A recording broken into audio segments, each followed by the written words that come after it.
इथे आता लँड तयार करायला पाहिजे नाही का? आता हे सगळे आणायला लागतात. आणावी लागतात आपल्याकडे. साहेब, आज तुम्ही स्ट्रॉबेरीच्या रोपांची लागवड केल्याचं पाहायला मिळालं. तुम्ही महाराष्ट्रभर फिरता, मात्र या ठिकाणी तुमचं मन खूप रमतं. काय सांगाल एकूणच? म्हणून काल मी इथं आल्यानंतर साताऱ्याचा दौरा देखील केला, आढावा बैठक देखील घेतली. आपण सगळेजण होतात तिथे. शिवसेनेचा मेळावा घेतला पदाधिकाऱ्यांचा आणि पुन्हा इथं आलो. आणि आता मी इथं जेव्हा जेव्हा गावी येतो तेव्हा प्लॅन्टेशन मोठ्या प्रमाणावर करतो. आता आज हे आपण जवळपास 3000 स्ट्रॉबेरीची रोपं लावलेली आहेत. स्ट्रॉबेरीची 3000 झाडं या ठिकाणी लागली आहेत आणि त्यामुळे आवाकाडूची देखील आता लागवड या ठिकाणी झाली आहे. कालही लावली, आताही आवाकाडू देखील इथं लावला जाईल. त्यामुळे आमच्या गावात आल्यानंतर ते आपोआप माझे पाय आणि हात जमिनीकडे वळतात. आणि आमच्या सर्व लोकांना माहीत आहे की मी आल्यानंतर वृक्षारोपण हा माझा आवडीचा विषय आहे. कारण शेवटी जेवढी तुम्ही झाडं लावाल तेवढं आपल्याला पर्यावरणाचा जो काही आज आपण पाहतो आहे, क्लायमेट चेंज, ग्लोबल वॉर्मिंग, ह्या सगळ्या गोष्टी ज्या आहेत ह्या पर्यावरणाशी निगडीत आहेत. आणि म्हणून मी आमच्या गावकऱ्यांना देखील आवाहन करत असतो की जेवढी काही झाडं आपल्याला लावता येतील तेवढी झाडं आपण लावली पाहिजे. मग या जमिनीमध्ये अगदी आंबा, काजू, फणस, चिक्कू, पेरू, स्ट्रॉबेरी, या ठिकाणी मलबेरी, ब्ल्यूबेरी देखील याच्यामध्ये आपण पॉलीहाऊसमध्ये लावलेली आहे. त्यामुळे सगळ्या प्रकारच्या बेरीज या ठिकाणी त्याची लागवड होते.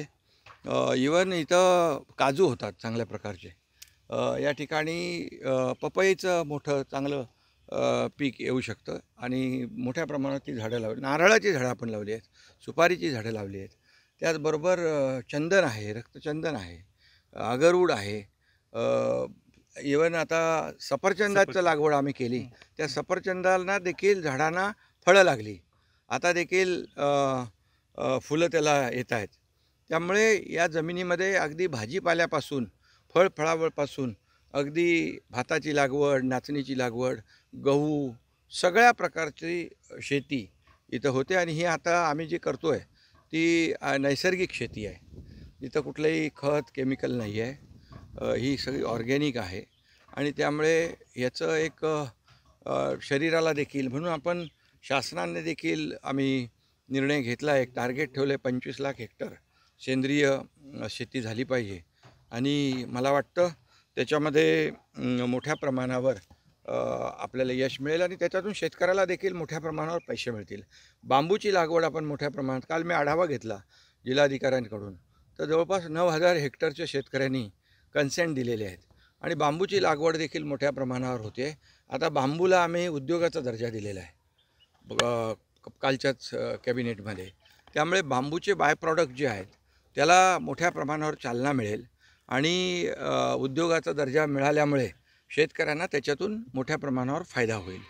आणि म्हणूनच ही नैसर्गिक शेतीकडे शेतकऱ्यानं वळलं पाहिजे.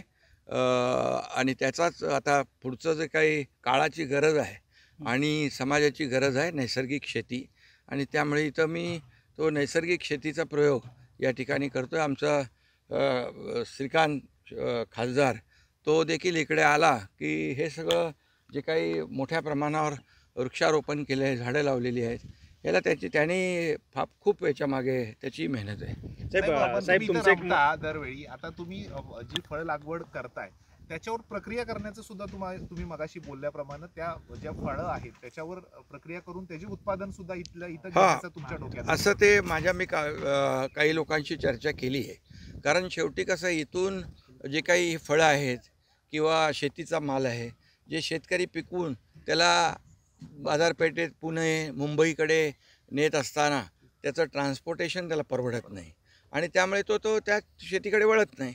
आणि म्हणून जर का इथंच फिनिश प्रॉडक्ट केलं आपण, इथं त्याच्यावर प्रक्रिया केली तर व्हॅल्यू ॲडिशन होईल आणि शेतकऱ्यांना मोठ्या प्रमाणावर पैसे मिळतील. त्यामुळे शेतकरी कडे वळेल. आणि म्हणून एक संकल्पना आम्ही केलेली आहे, गट शेती, शेतीचं क्लस्टर करायचं.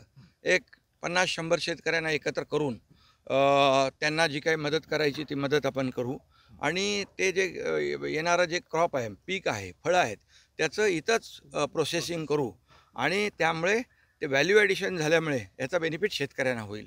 आणि हे आपल्या जे काही आज आपण पाहतो हे सह्याद्रीचं खोरं आहे.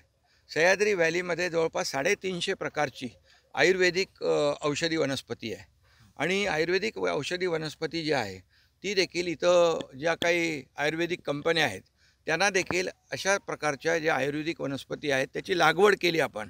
जंगलामध्ये तर आहेच, परंतु त्याची लागवड देखील आपण केली तर मोठ्या प्रमाणावर शेतकरी त्याच्याकडे आकृष्ट होईल. कारण शेवटी बायबॅक पद्धत असली पाहिजे, म्हणजे शेती केलेली त्यांनी त्याला विक्री असली पाहिजे, डिमांड असलं पाहिजे आणि म्हणून आम्ही ते देखील या ठिकाणी प्रक्रिया या सर्व फळांवर प्रक्रिया करण्याचं देखील ह्याच्यामध्ये नियोजित आहे आणि ती देखील सुरुवात होईल. लागवड जी आहे ती आज नेमकी स्ट्रॉबेरीची केली कोणती जात आहे आणि कशा ती R1 जात आहे, R1 आणि याला चांगली फळं येतात आणि फळांची चव देखील गोड असते. त्यामुळे मोठ्या प्रमाणावर या ठिकाणी ह्याच्यातून उत्पादन मिळेल. आणि दुसरं मी मुद्दाम आठवण करेन की आपले जे काही राज्यपाल आलेत, आपले नवीन राज्यपाल आचार्य देवव्रतजी, ते देखील या नैसर्गिक शेती, त्यांची स्वतःची नैसर्गिक शेती मोठी आहे आणि नैसर्गिक शेतीचा पूर्ण अभ्यास त्यांच्याकडे आहे. काही लोक म्हणतात नैसर्गिक शेतीचं उत्पादन कमी असतं, परंतु त्यांनी म्हटलेलं आहे की नैसर्गिक शेतीचं उत्पादन कमी होत नाही, उलट जास्त होतं. त्यामुळे त्यांचं देखील आमच्या सर्व जे शेतकरी आहेत त्यांना देखील मार्गदर्शन त्यांचं करू. स्वतः प्रधानमंत्री मोदी साहेब जेव्हा आले होते मुंबईत तेव्हा देखील त्यांनी देखील आम्हाला सुचवलं. मुख्यमंत्री होते, मी होतो, अजितदादा होते आणि राज्यपाल देखील होते. कारण राज्यपाल या सेंद्रिय शेती, नैसर्गिक शेतीमध्ये त्यांचा खूप अभ्यास आहे. त्याचा देखील फायदा नक्की होईल.